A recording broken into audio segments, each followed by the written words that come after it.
Pongámonos en las manos de nuestro Padre Dios, diciendo juntos, en el nombre del Padre, y del Hijo, y del Espíritu Santo. Amén.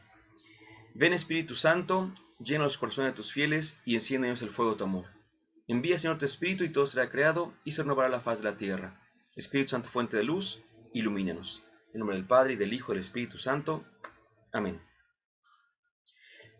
Muy buen día nuevamente. Vamos a iniciar con la segunda parte del tema que se llama el Nuevo Testamento como historia, es decir, el marco histórico sociocultural del Nuevo Testamento. Ya la semana anterior hemos comenzado propiamente con este tema y avanzamos en algunos puntos, íbamos compartiendo, pero ahora vamos a continuar y vamos a concluir de una manera, esperemos, ágil, justamente este contenido. Vamos a hablar entonces, a empezar el día de hoy hablando de la sociedad en tiempos de Jesús. Aquí pueden ver la referencia bibliográfica sobre la cual nos estamos basando, y como hemos comentado también, el libro de Francisco Varo, Rabí Jesús de Nazaret, es otro excelente texto. Hay evidentemente muchos otros, sobre todo aquellos que se llaman Palestina en tiempos de Jesús. Ustedes pueden ir quizá buscándolos de esa manera, Palestina en tiempos de Jesús, y serán textos muy interesantes. Hay muchas editoriales, muchos estudiosos que los comparten. Bien, ¿cómo era la sociedad? Vamos por partes, tomando como punto de partida que en Israel se encuentran tres clases sociales más una, ahorita vamos a ver por qué. Presentamos los que por consenso son los grupos sociales.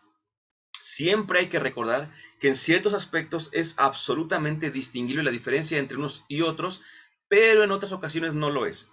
Ahora, tenemos que recordar una cuestión importante que más adelante se va a corroborar. Recordemos que la sociedad de tiempos de Jesús era teocrática. Por ejemplo, nosotros vivimos en una democracia, es un tipo de gobierno, pero en tiempos de Jesús era una teocracia. Literalmente, teocracia significa el gobierno de Dios, sí, pero en la práctica, la teocracia, el gobierno es ejercido por los representantes de Dios, por una parte, ¿no? Y por otra, las leyes positivas o civiles, perdón, vienen a ser las mismas leyes que la divinidad ha querido compartir. La perspectiva, pues, que hoy tenemos, por poner un caso, por así decirlo, ¿no? De un Estado soberano y laico, pues en tiempos de Jesús no tiene nada que ver.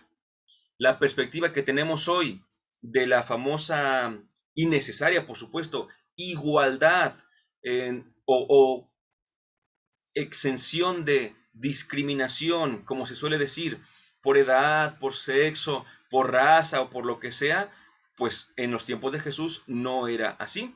Había distinciones muy claras, marcadas en este aspecto. Por ejemplo, como vamos a ir viendo, lo de entrada es justamente una sociedad en la cual la mujer no tenía la misma presencia ni valoración que el hombre. Basta pensar que, por ejemplo, cuando una madre daba a luz, si era un hijo, pues quedaba impura unos cuantos días, pero si era hija, quedaba impura más días. Entonces, sí hay que ir viendo justamente y tomando en cuenta esta distinción, pues, en las sociedades, que aunque nosotros tengamos unas formas de pensar, recordemos que en tiempos de Jesús no era así. Y por otra parte, también seamos un poquito comprensivos con la revelación y la comprensión de la revelación. ¿Qué significa esto? Significa que no pretendamos juzgar con criterios actuales si estaba bien o mal la sociedad en tiempos de Jesús. Así era, todavía no tenían la revelación antes de Jesús al 100% por una parte, y cuando llega Jesús empieza la comprensión de esa revelación. Entonces es una cuestión que lleva mucho tiempo propiamente.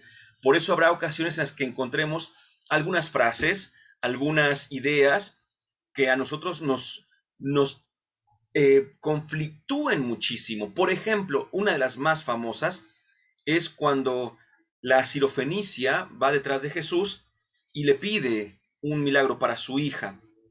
Y entonces Jesús dice, no está bien darle la comida de los hijos a los perros.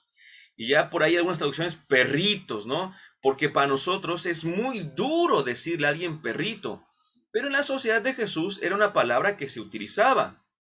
No voy a equiparar de ninguna manera, pero por ejemplo, y perdón por la expresión que voy a utilizar, pero a nosotros, en nuestro país, en México, vaya, decimos güey, que viene de la palabra buey, por así decirlo, y que tiene una connotación de referencia al animal, del ganado, pero también a cierta característica justamente de esos animales, ¿no? Entonces, así nos llevamos, por así decirlo, ¿no? En un sentido muy amplio.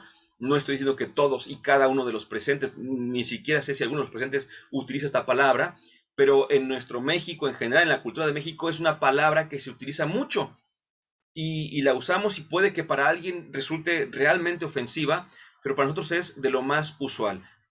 Repito, no estoy comparando exactamente, pero para que nos demos una idea justamente de que en tiempos de Jesús se le decía perritos a estas personas, ¿no? Y nosotros como que intentamos decir, pero es que ¿cómo Jesús le dijo eso? Bueno, pues es que era parte de la cultura. Decía Jesús, y es una cuestión que a nosotros también nos cuesta entender porque nos quedamos mucho en lo que somos en lugar de ir a ver lo que eran ellos. Decía Jesús, quien no odie a su padre y a su madre, que ni me siga, no es digno de seguirme, quien no los odie. Y uno dice, no, pues qué fuerte. Sí, lo que pasa es que los judíos también, dentro de las formas de conducirse, había una que era la exaltación de los contrarios, de los opuestos, por una parte, y por otra también las famosas hipérboles. ¿Qué significa esto? Bueno, significa que les encantaba exagerar la idea para que quedara bien el concepto. Exagerar, mejor dicho, las palabras, las expresiones, exagerarlas para que quede el concepto. Por eso viene a ser harto ilustrativo un ejemplo que nosotros actualmente, yo sigo viendo gente que intenta encontrarle la cualidad más accesible a nuestra cabeza, en lugar de encontrar lo que quería decir el Señor, el camello y la aguja. Es increíble cómo a nosotros como a nosotros se nos hace imposible que un camello, el animal, pase por el ojo de una aguja para enhebrar y demás. Es increíble todas las interpretaciones que hemos querido dar en la actualidad en lugar de simplemente irnos a aquellos tiempos y saber a qué se refería. Se nos hace imposible y entonces decimos, ah, no, es que una aguja era la puerta de la ciudad. Ah, no, es que un camello era una soga. Ah, no, es que una aguja era algo de los barcos y entonces la soga esta tenía que... No, no, no, a ver, como diría un biblista, un camello es un camello, una aguja es una aguja, ¿sí? Si nosotros intentamos interpretar de una manera accesible a nuestro entendimiento, estamos abusando del texto, porque esa era una forma que a ellos les encantaba usar, a ellos, en aquellos tiempos, la exageración de los contrastes. Cuelan el mosquito, decía, pero se les va el camello, ¿no? Si no me equivoco, más o menos así decía Jesús. Es decir, no dejan que pase un mosquito, pero se les va esto, que es enorme. Dice, ven la paja en el ojo ajeno, pero no ven la viga en el propio. Son exageraciones que ellos usaban. Entonces, ni modo que digamos, ven la paja en el ojo ajeno, pero no ven la viga en el propio. ¿Sabes qué? Es que es imposible traer una viga. A lo mejor viga se refería a la pestaña. No, no, no, no. Viga es viga, camello es camello, aguja es aguja. Pero esto vamos a entender si nosotros nos adentramos en el estudio de los tiempos de Jesús. Porque si queremos seguir interpretando la Biblia según nuestras ideas, vamos a vamos a escribir una nueva Biblia, pero ahora los autores seremos nosotros, ¿verdad? Y lo que queremos es entender que dijeron aquellos, por ello necesitamos ir para allá. Vamos a ver entonces las tres clases sociales que había, más una, que nadie diga, pero es que en este mundo no debería haber clases sociales. Bueno, eso es otra cosa. Haciendo un estudio histórico-cultural, veremos que existían tres más una. Y ahorita vamos a ver por qué. Tres. ¿Cuáles son? Primero, la clase alta, Era la minoría, de una clase que tenía una vida fastuosa, el soberano y su corte, por supuesto, la aristocracia sacerdotal de Israel, los grandes comerciantes. Habíamos comentado que no había tanto comercio al exterior, pero sí que había un poquito por ahí y había comerciantes que tenían grandes negocios. Los publicanos, por supuesto, ¿no? Sabemos que los publicanos no tenían de entrada un ingreso propio, eran los recaudadores de impuestos, pero resulta que justamente cuando hacían esta recaudación, pues obviamente que se llevaban para ellos pues un poquito más. Roma les decía, recordemos que estábamos bajo el imperio de los romanos, Roma le decía a los publicanos que eran judíos y por eso eran tan odiados por los propios judíos, porque decían es que este cuate se fue con el enemigo, entonces lo odiamos, es pecador y es de lo peor, y odiaban a los publicanos. Bueno, pues el publicano no tenía por tanto un pago, pero si Roma le decía, a mí dame por favor lo equivalente al día de hoy a 1,000 pesos mensuales por cada familia. Excelente, a ver, por cada familia son 5,000 pesos mensuales. ¿Cómo que 5,000? No te preocupes, si no me quieres pagar, aquí están los soldados romanos que me dejaron en el imperio para que me cuidaran. Híjole, no podían hacer nada, ¿no? Pero los odiaban mucho porque ellos por una parte sacaban, pero por otra parte también estafaban demasiado. Entonces, los publicanos tenían un buen estatus, ¿verdad? Económicamente hablando, eran de la clase alta, y por supuesto los grandes hacendados. Ahí de vez en cuando escuchamos, ¿no? Por ejemplo, un hacendado que escuchamos en la escritura es el padre de la parábola del hijo pródigo. Si ustedes recuerdan, es tan grande que por una parte tiene para darle herencia a los hijos, y por otra parte, cuando regresa el hijo, tiene para hacer fiesta para todos. Y aparte manda a matar el novillo, dice, el más gordito, por supuesto, ¿no? ¿Qué significa eso? Que por lo menos tenía dos novillos, pero seguramente tenía muchos más. Mandó matar el más gordo, ni modo que dijera el más gordo, es el único, pues ese. No, no, no. El más gordo por lo menos tenía dos, uno gordito y uno flaco, pero por otra parte, seguro que tenía más. Entonces, había hacendados buenos, bueno, perdón, grandes hacendados. Segundo, la clase media. ¿Quiénes son estos? Los artesanos, sacerdotes locales, no los del templo acá, ¿verdad? Los pequeños terratenientes. Por ejemplo, se llega a decir que dentro de la clase media estaban, por así decirlo, los hijos de Zebedeo, ¿verdad? Pues se cuenta que estaban con su papá y que estaban allí con los trabajadores, pero pues no eran riquísimos, pero sí tenían ahí un poquito de, si tenían trabajadores, pues ya ahí está, ¿no? Y bueno, otros más. Y la clase baja, constituida por los jornaleros y los obreros. En este sentido, todos los obreros entraban aquí y conocemos un obrero de tiempos de Jesús que era Jesús, ¿verdad? Justamente. Entonces Jesús pertenecía a la clase baja. Bueno, seguimos. Pero habíamos dicho que había 3 clases más una. ¿Qué significa esto? Bueno, que había una cuarta clase, por así llamarla. ¿Cuál era? Los pobres y enfermos, los degradados de la sociedad. Por ejemplo, si escuchamos de los leprosos, recordemos que los leprosos iban por los caminos, estaban alejados de sus lugares de origen, de sus casas, de sus familias. Entonces, pues obviamente no eran clase alta, no eran clase media, no eran clase baja, eran esa cuarta clase de los ya abandonados, de los olvidados, de los desterrados, por así decirlo. No se contaba como clase como tal, pero sí era una clase existente en la práctica. Por otra parte, podemos hacer una recopilación de los diversos grupos, sobre todo en tiempos de Jesús, vamos a decirlo obviamente de la siguiente manera. Aquí hay algo bien importante, que los grupos sociales, y por eso comentaba yo acerca de la teocracia, los grupos sociales también llegan a ser grupos religiosos, ¿sí? Como es una teocracia, grupo social equivale a grupo religioso. Muy bien. ¿Cuáles eran estos diversos grupos? Veamos, estaban dentro del clero el sumo sacerdote, que era el responsable de la ley y del templo, presidente del Sanedrín, que era el consejo de los ancianos, ¿verdad? Y el único que puede entrar una vez al año al santo de los santos. Es el jefe indiscutible del pueblo, el sumo sacerdote. El jefe indiscutible porque es una teocracia, ¿no?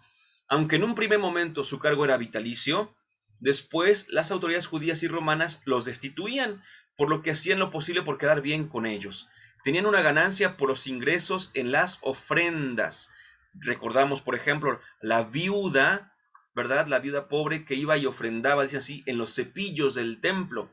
Cuando decimos cepillo no pensemos en algo para peinar, sino que eran como estas, ¿cómo llamarle? Como unas alcancías justamente allí en las afueras del templo, y allí iban dejando sus monedas, ¿no? Y pues recordamos que la viuda esta dio más que los demás, aunque dio menos económicamente, pero dio más comparando con lo que ella tenía y con lo que los demás podían. Estaban también los responsables del templo, que eran por lo general saduceos. Ahorita vamos a ver quiénes eran los saduceos. Había sacerdotes rurales, cercanos al pueblo, con su misma vida, oficios y pobreza. Y luego de allí iban, por supuesto, a hacer las celebraciones o subían de vez en cuando también al templo. Estaban los levitas, que eran los parientes pobres del clero, sin poder real. Ellos preparaban los rituales, los levitas. Curiosamente, nosotros, por ejemplo, en la parábola del buen samaritano, como la conocemos, vemos aquí justamente dos clases, ¿verdad? De estas. Dice que el que primero que pasó fue un sacerdote y luego pasó un levita. La parábola del buen samaritano es una grosería, una ofensa al pueblo de Israel. Bueno, al pueblo de Israel que no aceptaba, por así decirlo, la revelación de Dios en el sentido pleno con Jesucristo. ¿Por qué era una ofensa? Porque, y es muy bonito para poder entenderla, había, voy a decirlo así, en el pueblo había tres, lo voy a poner así, tres clases sociales. En el pueblo, ¿no? En un ranchito por allí estaban los sacerdotes, estaban los levitas y luego estaba el común de la gente del pueblo. Por eso cuando Jesús cuenta la parábola del buen samaritano dice, pues pasó un sacerdote y se fue de largo. Y todos volteaban a ver a su sacerdote así como que ya ves, es que tú eres así, tú eres bien, bien grosero, que nada más porque dices que vas al templo o que vas a alguna parte, ya no quieres ayudar para nada. Después dice Jesús, pasó un levita y lo mismo, se dio todo el rodeo y se fue derecho. Y volteaban a ver a los levitas. Ustedes que tanto se creen, ya ven, y tampoco son capaces de ayudar según la parábola que nos está contando Jesús. No sabían cómo iba a acabar. Cuentan que la parábola del buen samaritano existía, pero existía desde una perspectiva judía. Es decir, que decía Jesús, por último, pasó un judío, alguien del pueblo, ¿verdad? Uno más. Y entonces era una forma de ir contra el templo, los oficios y demás, ¿no? Pero que Jesús la cambia.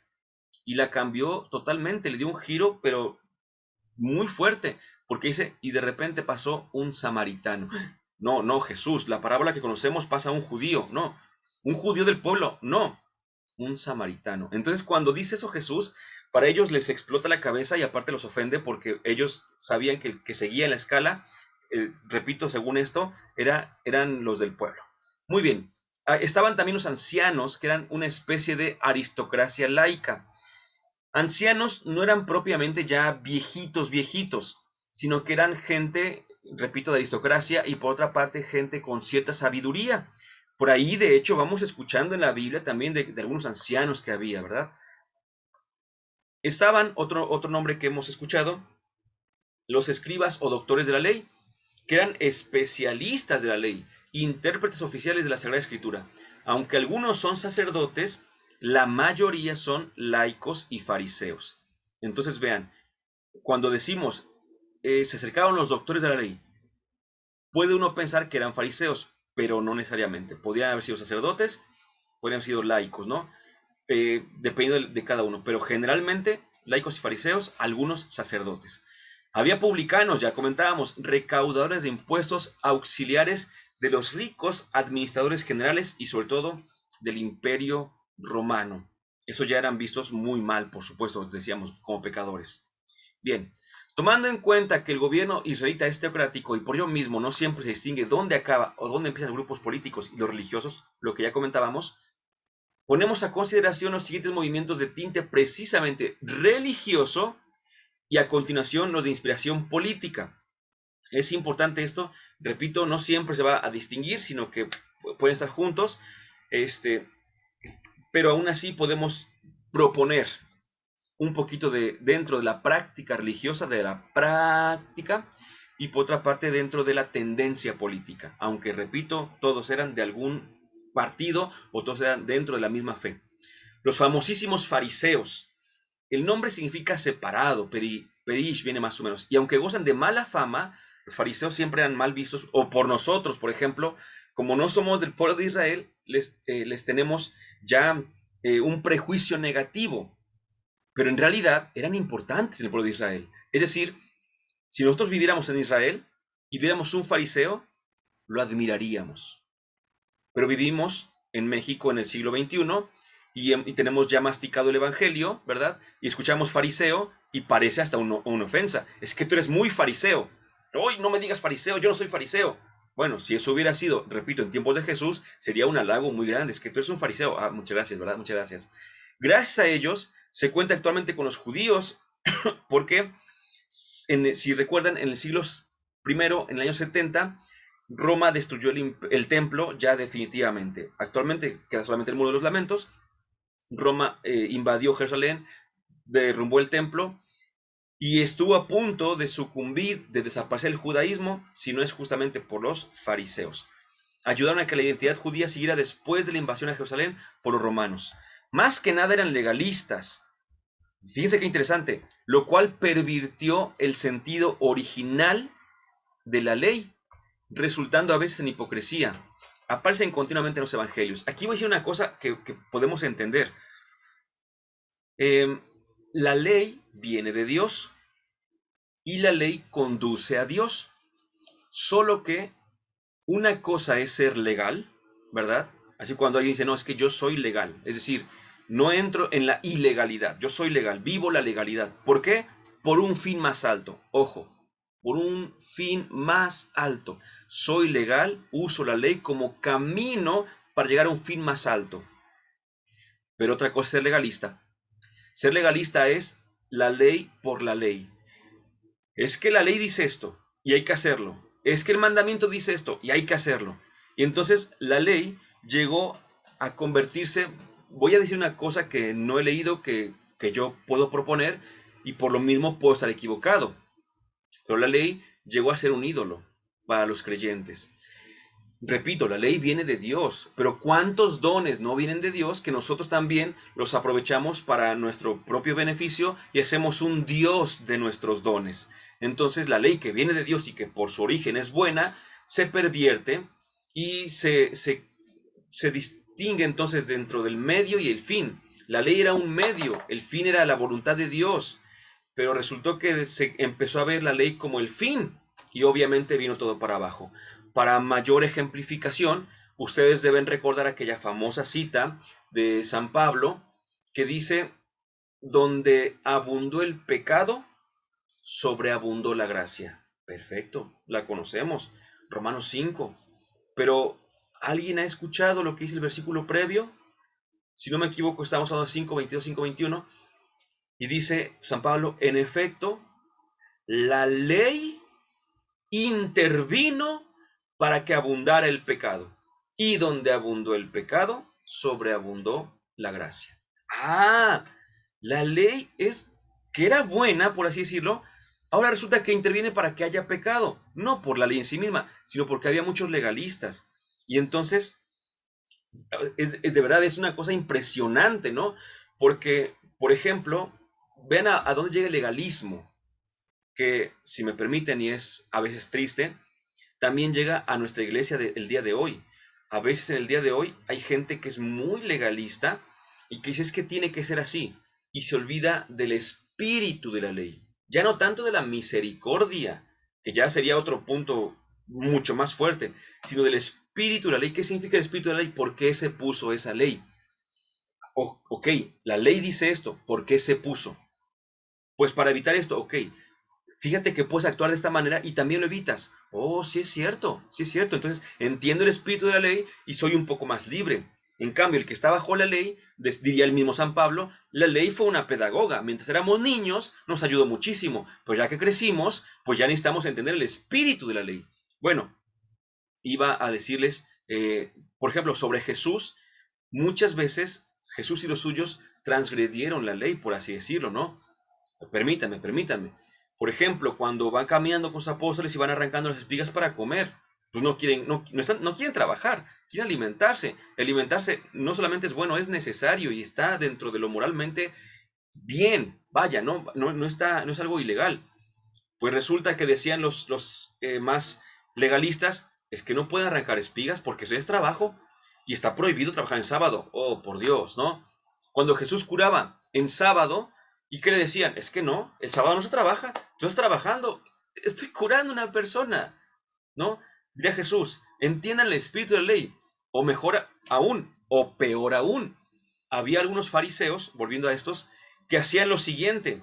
Ellos tenían, por ejemplo, uso nuestros números mientras veamos las monedas, ellos tenían 10,000 pesos. Y entonces estaban obligados por la ley justamente, el cuarto mandamiento así lo dice, honra a tu padre y a tu madre, y una de las cosas de honrar a papá y a mamá era en aquel tiempo ver que en su ancianidad no les faltara nada. Bueno, también el día de hoy, por supuesto, ¿no? Pero ver que no les faltara nada en su ancianidad, ¿ok? Hasta ahí vamos bien, pero adivinen qué, que había una forma de consagrar sus cosas, en este caso también su dinero, y al consagrarlo, aunque ellos lo seguían administrando, ya no les pertenecía, ya le pertenecía a Dios. Se llamaba Corbán. Entonces decían ellos, pues vamos a consagrar mis 10,000 pesos a Dios. Lo declaro Corbán. Híjole, qué gachos, porque con eso se lavaban las manos y decían, ya no tengo dinero, ya no puedo ayudarle a los míos, ya ni me pidan, ya lo declaré Corbán. Esos recovecos de la ley que hasta el día de hoy también se siguen haciendo, ¿no?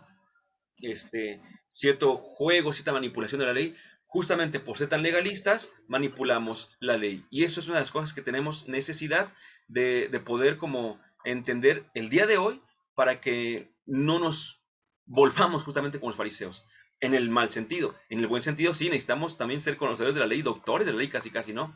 También existen los saduceos. Eran la casta aristocrática. Su nombre proviene de Sadoc, un sacerdote que encontramos en el segundo libro de Samuel. No creen, a diferencia de los fariseos, no creen en la resurrección ni en los ángeles, porque se atenían a la tradición escrita en el Pentateuco. Colaboraban con los romanos. A ver a qué nos suena. A veces yo creo que sí digo esas cosas, evidentemente, como tratando de darles ahí un giro, ¿no? Escuchen y a ver a quiénes de nosotros nos recuerda. Los saduceos, bueno, no todos los judíos creían en toda lo que llamamos nosotros toda la Biblia judía. La Biblia judía estaba por la ley, los profetas y otros escritos. La ley, el Pentateuco, Génesis, Éxodo, Levítico, Números, Deuteronomio. Los profetas, bueno, los 12 menores y los mayores, y los escritores y los no escritores, etc. Pero también en los otros escritos. Esos otros escritos eran los sapienciales y todo lo demás, ¿no? Pues los saduceos solo creían en el Pentateuco. No eran los únicos, había otros judíos que solamente creían que inspirado era el Pentateuco. Y entonces aquí venía una cosa muy interesante. El Pentateuco propiamente no habla, o no hablaba así, de la resurrección y de la vida después de la vida. Entonces, como no hablaba sobre eso, decían, voy a decirlo con una expresión nuestra, no viene en la Biblia, no lo creo. No viene, no lo creo. Y Jesús tuvo problemas con ellos, ¿se acuerdan? Y recordaremos justamente que un día dice, la Sagrada Escritura dice, Mateo 22:23, dice, se le acercaron unos saduceos, de esos que no creen en la resurrección. ¿Por qué no creían? Porque no venía en la Biblia, en la ley, ¿no? No venía. ¿Nos recuerda a alguien de nosotros? A muchos de nosotros, ¿verdad? Que decimos, ¿dónde viene en la Biblia eso? Si no viene, no lo creo. Seríamos como saduceos, porque la parte que ellos buscaban no estaba. Los fariseos y otros judíos sí creían en el resto de las escrituras como inspiradas y por tanto decían, aquí está, ¿no? Se puede ver esta vida posterior. Y uno, perdón, de los grupos más importantes de tiempos de Jesús, bueno, híjole, ¿cómo decirlo? Sí, en tiempos de Jesús todavía estaba su influencia, presencia. Si somos estrictos, pues eran previos a Jesús, por así decirlo, ¿no? Muy estrictos, muy estrictos.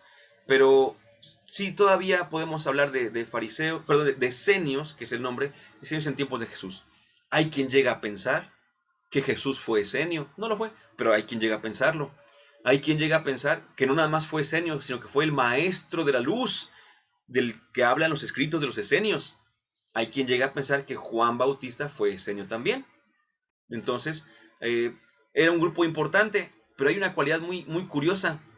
No aparecen mencionados en la Biblia, aunque era un grupo fuerte. Aunque la Biblia no los menciona, fueron quizá el grupo más importante de los tiempos de Jesús.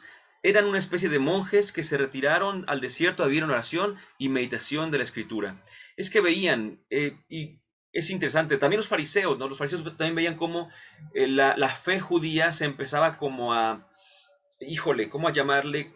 Como a impurificar, por así decirlo, y entonces se apartaban, y por eso eran tan legalistas. Digámoslo así, su intención era buena, su práctica se fue al extremo. Ahorita digo algo sobre esto justamente.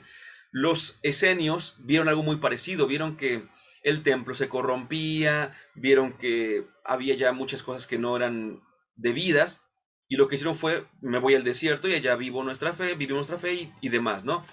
Eso suele pasar hasta el día de hoy. Hoy vemos errores de algunos, si quieren, hasta de muchos de la iglesia, ¿y qué es lo más fácil? Pues mejor me alejo y vivo mi fe según yo. Pues no es el asunto, no es la respuesta, no es la solución. Peor aún, dentro de la misma iglesia, hay todavía una serie de, o un grupo, o varios grupos que están abiertamente en contra de ciertas cosas de nuestra iglesia y se han separado, ¿no? En la práctica se han separado. Ellos pueden decir que son parte de nosotros, pero están separados propiamente, ¿no? ¿Por qué? Porque podemos decir que su intención es buena. La intención de sus grupos es buena, es guardar una pureza de la fe, de la vida de fe, muy bien, pero se va al extremo y en lugar de ser una persona que busca vitalizar y purificar la fe, se vuelven jueces y al volverse jueces se salen de la fe también. Entonces hay que tener mucho cuidado con eso. Bueno, tenemos también entonces otros movimientos que por ahí habremos escuchado, bautistas, porque Juan el Bautista era uno de los que bautizaban, pero había otros movimientos bautistas, nazarenos, por eso decían Jesús el Nazareno. Nazareno, algunos todavía siguen buscando si tenía que referirse a Nazaret. Jesús era nazareno por ser de Nazaret, o era nazareno porque era como una corriente. Los nazareanos también, o incluso los nazires, ¿no? Los pueblos de la tierra, los samaritanos, que no eran propiamente de los judíos, pero de ahí vinieron, entre otros, por supuesto. Y vemos aquí también ya los grupos que son más de tinte político que religioso, pero repito, aún así siguen teniendo parte en la fe. Los herodianos, alguien lo dijo así alguna vez, pues si Herodes estaba en el poder, pues obviamente que tenía seguidores, ¿verdad? Entonces estaban los herodianos. Estaban otros muy conocidos, los celotes, también los pueden encontrar con C, celotes, o incluso con A en lugar de E final, celotas, ¿verdad? Y sicarios. Estos grupos eran de armas tomar, literalmente, ¿no? Los primeros son conocidos como los celosos de la ley, los celotes, y por la causa de Dios. Y el segundo grupo debe su nombre a la sica, sicario, sica, o puñal, que siempre traían para asesinar a los romanos. Eran grupos, vaya, violentos, ambos, celotes y sicarios. Resulta que incluso una de las teorías, bueno, Jesús tenía un discípulo que era celote, si recuerdan, Simón el celote, ¿verdad? Es una. Y la segunda cosa que les iba a decir, que una de las teorías que rondan sobre por qué Judas traicionó a Jesús, no deja de ser teoría, pero es viable, es que pertenecía a estos grupos violentos radicales. Cuentan, la propuesta es la siguiente, es muy aceptada por muchos, pero no es, obviamente no está como que ya definida, pero muchos dicen que Judas se incorporó al grupo de Jesús porque lo aceptó como un revolucionario, lo aceptó como un liberador, pero muchos creían que la liberación de Israel del imperio de los romanos tenía que ser como una revolución armada. Y entonces, cuando habla Jesús de que ya se acerca el reino, de que va a liberar y todo esto, Judas se acerca a Jesús, lo sigue, pasa un tiempo, le cae bien, pasa 1 año, 2 años, pero no ve Judas como para cuándo. Y en esta propuesta se dice lo siguiente: Dice, bueno, entonces Judas lo que pensó fue lo siguiente: ya se tardó mucho Jesús, pues lo que voy a hacer es entregarlo con la intención de que cuando Jesús vea que se lo están llevando, ahora sí, bajen los ángeles del cielo y los hombres de la tierra también vamos a pelear contra el imperio romano. Es decir, la intención de Judas también era buena, la intención que era la liberación de los demás en este sentido, si es que fuera cierto.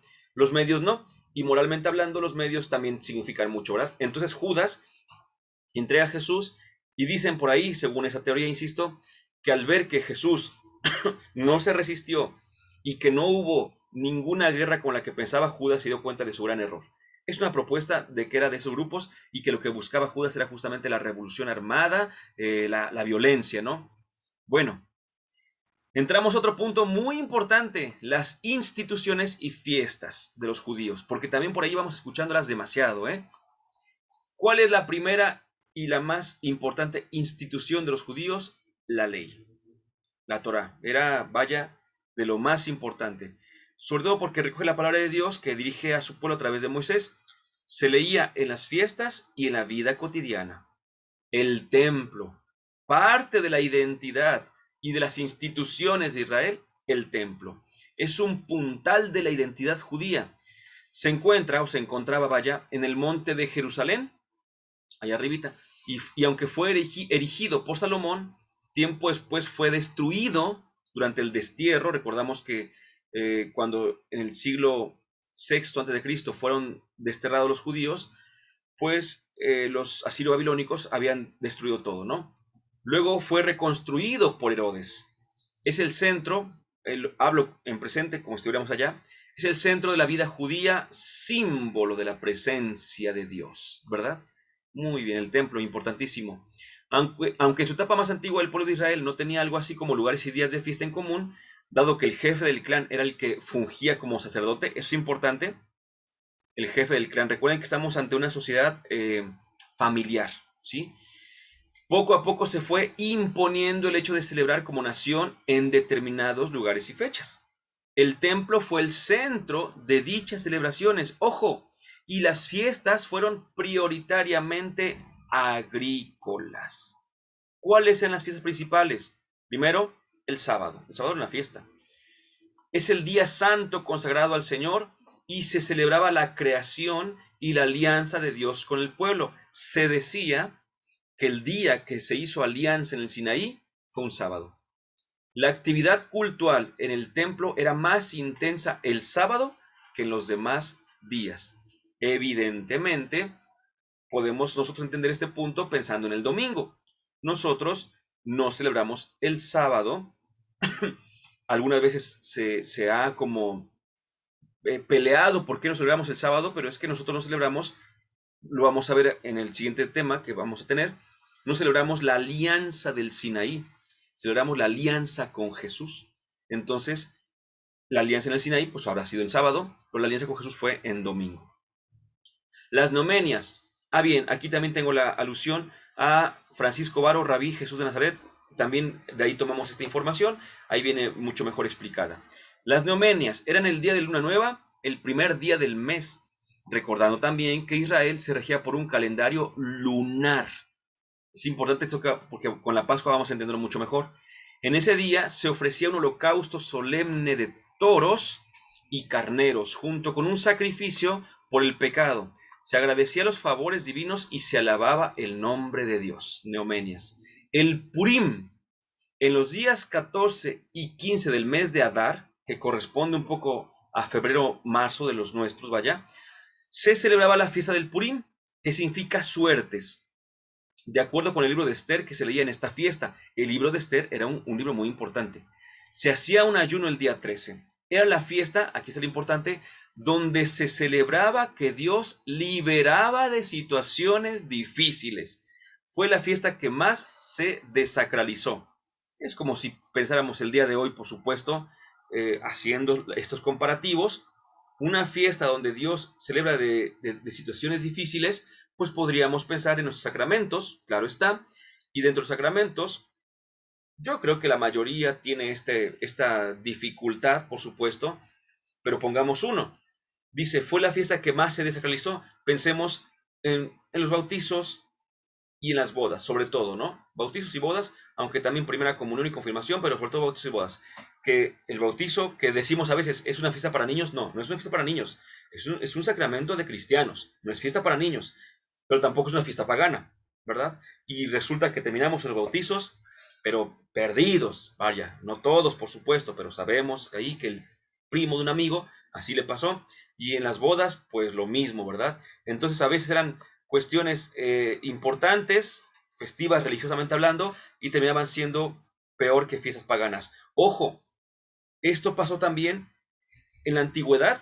Si ustedes recuerdan, San Pablo en su carta a los Corintios hace una exhortación a que se vuelva a vivir la Eucaristía de la mejor manera, porque, híjole, también de vez en cuando, digo, la pandemia dentro de todo lo que nos ha golpeado, también nos ha ayudado a retomar perspectivas. Y entonces una de esas es cuando nos reuníamos, es que cuando nos reuníamos, bueno, perdón, pensemos en este cuando nos reuníamos, pues a veces decíamos, tenemos oración, y después del grupo de oración, pues tenemos un pequeño convivio. Yo estuve en un grupo, no, perdón, no, yo no estuve. Mi hermano estuvo en un grupo, yo a ese grupo no me metí después al segundo grupo con mi hermano, pero en este grupo tenían la siguiente metodología. Se reunían los sábados, eran de jóvenes, hablo de hace 26 años, era de jóvenes, se reunían los sábados en la casa de alguno, leían la Biblia, hacían a lo mejor un canto, hacían por allí alguna cuestión más, avisos, que se llevaban como una hora por mucho en eso, por mucho, y después venía, pues es que les preparé, o mi mamá les preparó, en aquel entonces pues éramos jóvenes, insisto, mi mamá preparó una comidita, algo sencillo, ¿no? Un bocadillo. Bueno, fíjense lo que pasó en aquellos tiempos. A la semana siguiente decía el que los recibía, bueno, es que la semana pasada dio sándwiches y refresco. Pues no puedo bajarle de eso, así pensábamos, ¿no? No puedo bajarle de eso, voy a dar sándwiches, refresco y botana. Ah, bueno. Y en la primera ocasión se llevó media hora, ahora estuvimos 40 minutos. El que viene dirá, pues me voy a lucir porque de aquí a que vuelvan, tardan como 2, 3 meses en regresar, pues les voy a dar un espagueti, su botanita, su refresco. Entonces, a ver, muchachos, aquí están los sándwiches, ay, gracias, no sé qué, pero permiten, no se vayan, porque ahorita pasan la mesa. ¿Cómo va? Comida, sí, comida. Y entonces aquellos tiempos, el siguiente tenía que poner más porque si no se sentía feo poner menos de lo que puso el de la última vez. Donde que pues obviamente se terminaba haciendo la oración cada vez más chiquita, 40 minutos, y la reunión después se hacía de 1 hora, 2 horas o hasta la noche. Y eso sé que pasa o pasaba también en grupos a lo mejor de matrimonios o de oración de otro tipo.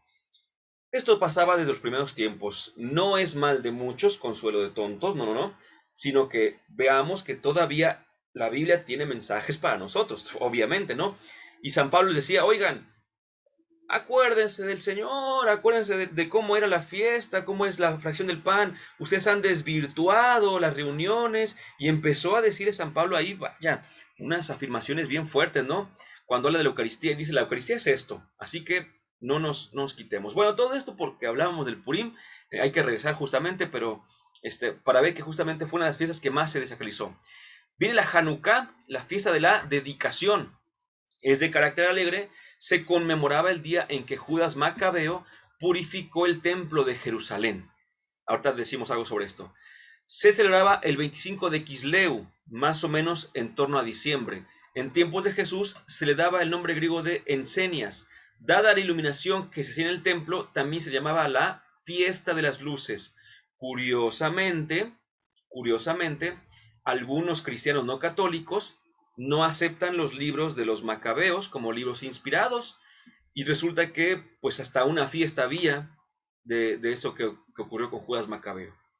Otro importante, el Año Nuevo o Rosh Hashanah. Rosh Hashanah. Se celebraba al comienzo del otoño, era su año nuevo, insisto, ¿no? El 1 de Tishré, más o menos septiembre, octubre, por estas fechas, más o menos, ¿no? Estaríamos en Año Nuevo judío. Estuvo ligada a la realeza del Señor y su entronización en Jerusalén. Después, sin embargo, también se le asoció al juicio de Dios sobre este mundo y los hombres y está relacionada con el Yom Kippur. Ojo, cuando se dice aquí realeza del Señor y entronización en Jerusalén, no se refiere a Jesús y la entrada triunfal en Jerusalén. No, no, no. Dice, después se le asoció al juicio de Dios sobre este mundo y los hombres. No se refiere a Jesucristo, Rey del universo, no. Se refiere a cuando Jerusalén fue puesta como la capital de la Tierra Santa y se hizo el templo y todo esto de Dios como Padre, vaya, por así decirlo, ¿no? No de Dios Hijo, Dios Palabra encarnada, no, no, no, sino Dios Padre. Y dice aquí que se relaciona con el Yom Kippur. ¿Qué era esto del Yom Kippur?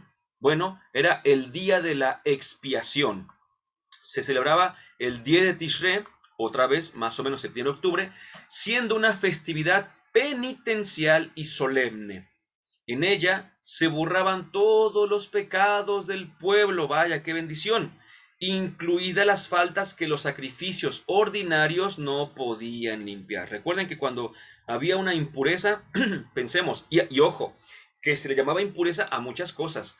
Por ejemplo, cuando una mujer daba luz quedaba impura.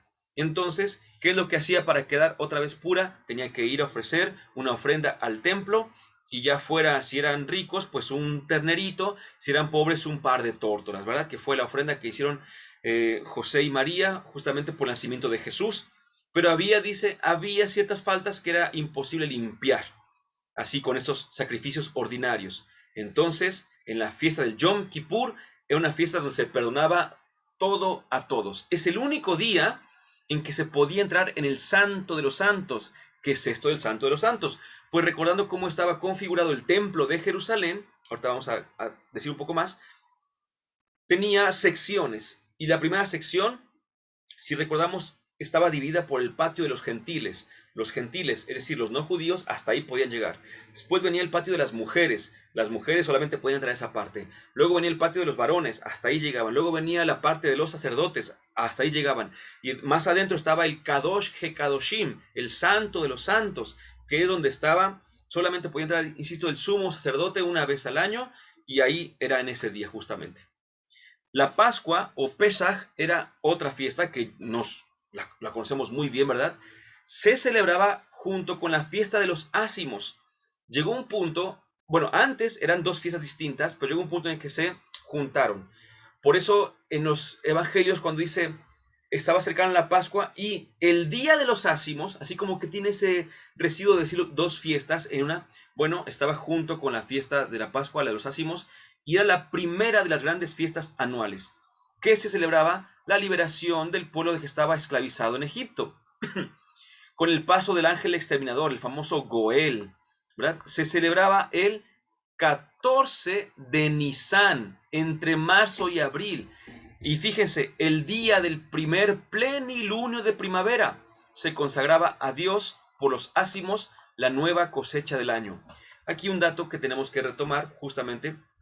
Una de las preguntas que nos hacen usualmente es ¿por qué la Semana Santa cambia de fecha? Y aquí está la respuesta justamente. Porque la Semana Santa de los cristianos, que es la Pascua cristiana, está enraizada en la Pascua judía. Los judíos para este tipo de fiestas se basaban, como dijimos, en un calendario lunar, pero nosotros nos basamos en un calendario solar. Entonces ellos tenían 28 días un mes, 28 días otro mes, 28 días otro mes, y se iban tranquilamente. De hecho, por ejemplo, la mayoría de las fiestas, vamos a ver en qué día caían. La mayoría de las fiestas caían en ese mismo día. Ahorita les digo cuál. Porque ese día había sido la creación, por ejemplo, ¿no? Que era la manera en la cual se iba diciendo. Bueno, a ver, no quiero dar más vueltas. Resulta, pues, que como era un calendario lunar, se basaba, era el 14 de Nisan, ahí está, ¿no? Pero el calendario solar, perdón, no queda con el lunar. Para empezar, no son 28 días, tenemos a veces 30, a veces 31, ¿verdad? Entonces se va moviendo, se va desajustando por el calendario, el tipo de calendario que tenemos. El lunar se basaba, dice aquí, el día del primer plenilunio de primavera. Para nosotros, La primera luna llena de primavera pues va variando, ¿verdad? La primavera que para nosotros empieza el 21 de marzo y no siempre cae ese día, por cierto, el inicio de primavera. A partir de allí tenemos que decir cuál es la primera luna llena. Ah, pues tal día, tal semana. Y por eso se va moviendo. Ah, pues por eso nuestra Semana Santa se cambia de días. Porque seguimos un calendario lunar de los judíos, de la Pascua judía, y por eso la Pascua cristiana queda acorde con esto. Queda acorde con la Pascua judía, queda acorde con la primera luna llena, queda acorde perfectamente con eso. En Pascua siempre hay luna llena, en Semana Santa siempre hay luna llena. Pero para nosotros, que somos más del sol, por así decirlo, del calendario solar, entonces pues obviamente que no nos cuadra y por eso cambia de fecha. Entendido esto, entendemos el por qué la Pascua nuestra cambia de días en el año. Otra fiesta importante, el Pentecostés o Shavuot, es la fiesta de las semanas. Se celebraba 7 semanas después de la fiesta de los ácimos. 7 semanas es, ¿cuántos días son? 49. El Pentecostés significa el día 50, ¿verdad? En ella se agradecía a Dios por la terminación de la cosecha de cereales. Al igual que en la Pascua, debían subir a Jerusalén todos los varones del pueblo. Cerca del tiempo de Jesús, esta fiesta, es importante, se relacionó con el memorial de la renovación de la alianza del Sinaí. Por eso ahora entendemos el Pentecostés de los cristianos. Miren, es que es bien interesante, porque entendemos la teología subyacente. ¿Por qué estaban en el aposento alto? Dice Hechos capítulo 2, cuando habla del Pentecostés, dice que estaban reunidos en el aposento alto. No es una afirmación ociosa de a gratis, es una afirmación teológica, porque se celebraba la renovación de la alianza y la alianza había sido arriba en el monte, pero como ahí donde estaban no podían ir al monte, pues dijeron, pues nos subimos aunque sea en el nivel de la casa. Por eso es el aposento alto, en la parte alta de la habitación, ¿verdad? Y esto, repito, fue después de. Justamente con esto también entendemos por qué Pedro le dice a Jesús, otro dato muy importante, Señor, hagamos unas chozas. Ahorita van a ver, ¿no? Bueno, eso lo comentamos después. En la transfiguración, cuando dice Pedro a Jesús, Señor, hagamos unas chozas aquí, para muchos es un actuar egoísta de Pedro. ¿Por qué? ¿Por qué quiere quedarse ahí arriba? Actuar inmaduro. No, es una profesión de fe. Vamos a ver por qué. Pero bueno, el Pentecostés, era la fiesta más alegre y en las casas se organizaban banquetes con la familia, amigos e invitados. Y estaban los tabernáculos. Aquí está lo de Pedro. En esta tercera gran fiesta anual también se presentaban todos los varones judíos en el templo. Celebraban el fin de la recolección de los productos agrícolas. Se celebraba del 15 al 22 de Tishre, septiembre-octubre. Su nombre le viene por los tabernáculos o tiendas que los israelitas colocaban en los campos para cosechar. Luego se asoció al tiempo que pasaron los israelitas en el desierto y todavía más, debo decirles, se asoció al día de la victoria de Dios, de la presencia de Dios también, ¿no? Recuerdan ustedes que uno de los títulos de Jesús, que así le llama el Evangelio de Mateo, es el Emanuel, es decir, el Dios con nosotros, el Dios en medio de nosotros. Cuando los evangelistas dicen que Pedro le dice a Jesús, Señor, hagamos 3 casitas aquí, 3 chocitas, está haciendo alusión a esta tienda en el que se celebraba esto que está aquí comentado, pero lo que estoy diciendo también, se celebraba la presencia de Dios en medio de ellos. Entonces lo que está haciendo Pedro, o mejor dicho, lo que están diciendo los evangelistas en la frase de Pedro, es que Jesús es Dios, Dios entre nosotros. Pero como no sabemos nada de las fiestas ni nada de eso, pensamos que Pedro era bien loco y que Pedro no entendía nada y que Pedro era egoísta y que se quería quedar ahí arriba. Qué bonito, estamos aquí arriba. No, está haciendo una profesión de fe. ¿Quiénes le entendían? Los judíos, por supuesto, ¿verdad? Entramos en la última sección, medidas, pesos y monedas. Tenemos medidas, por ejemplo, de longitud. El codo, 45 centímetros, aunque había uno más antiguo que era de aproximadamente 52.5 centímetros. De capacidad, por ejemplo, el tonel, 450 litros. Tenemos el palmo, 22.5 centímetros, es como una cuarta, por así decirlo. Y la medida, así se llamaba, esta medida se llamaba medida. Cuando dice por ahí y le pone una medida de, ¿verdad? Pues una medida era 45 litros. Eh, repito, esta es de capacidad y la anterior es de longitud. Longitud, el coto, 7.5 centímetros. La pulgada, 1.8 centímetros. La brasa, 1.84 centímetros, perdón. Y el estadio, 185 metros. Por ejemplo, de este último, cuando dice que iban de Jerusalén a Emaús, que dista, y dice más o menos así, 60 estadios, ¿no? O depende de la versión, por supuesto, le va variando un poquito. Y de ahí obtenemos justamente la medida o la distancia, perdón, que hay en teoría de Jerusalén a Emaús, pero haría falta que habláramos de los discípulos de Emaús, el tema, para que entendiéramos esta parte también como una afirmación teológica. En este momento no la vamos a decir. Decíamos también medidas de capacidad, tenemos la arroba, 15 litros, y la décima, 4.5 litros. Y por último, nos encontramos con los pesos. El talento. El talento es una medida de peso. Nosotros, como tenemos una palabra que significa, que se dice igual y significa otra cosa, decimos es que le dio el Señor a sus siervos 5 talentos.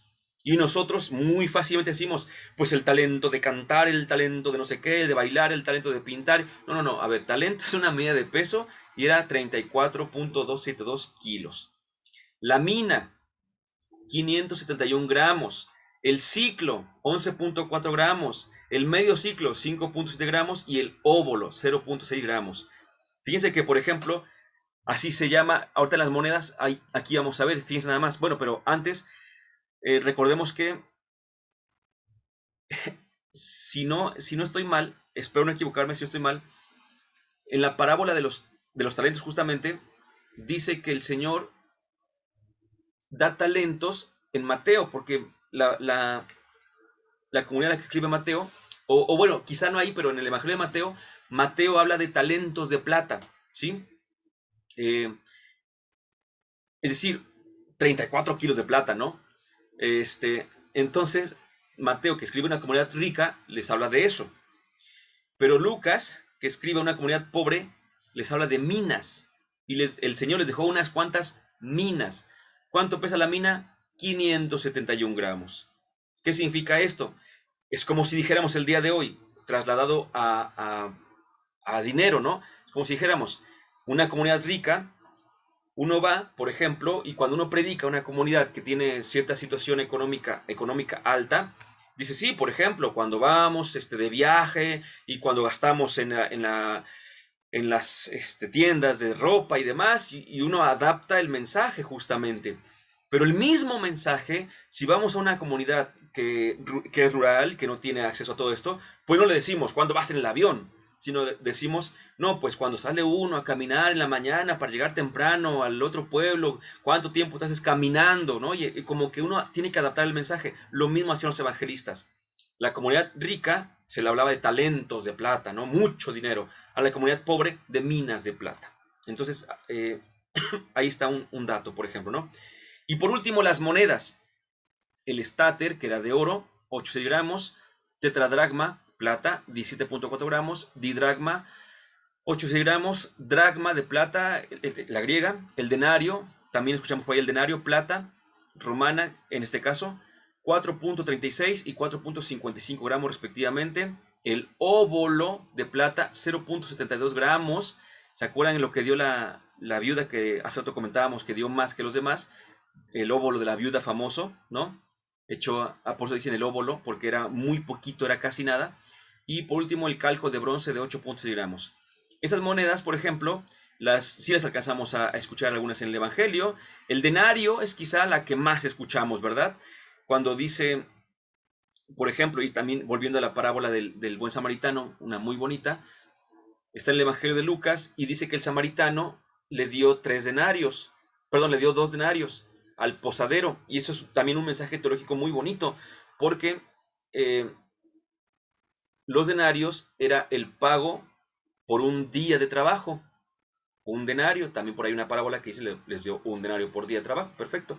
Entonces, dice, es una afirmación teológica preciosa cuando dice el samaritano al hospedero, al posadero, dice, ten, estos 2 denarios, ¿verdad? Ten, dice, y a mi regreso, escucha esa hermosa expresión, y a mi regreso, si algo te debo, te lo pago, ¿verdad? Es una expresión preciosa, porque el buen samaritano es Jesús, ¿verdad? El buen samaritano es Jesús, que vuelve al tercer día. Como da 2 denarios, deja pagados 2 días. ¿A qué día va a regresar? Al tercero.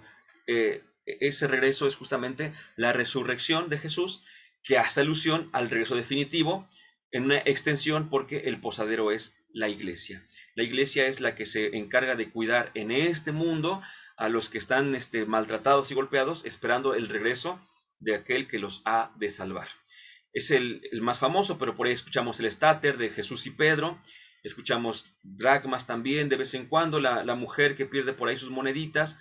Pues bueno, todas estas nos ayudan también a entender quién es quién, por así decirlo, quién es rico, quién es pobre, qué comunidad está dirigido esto, a qué comunidad no.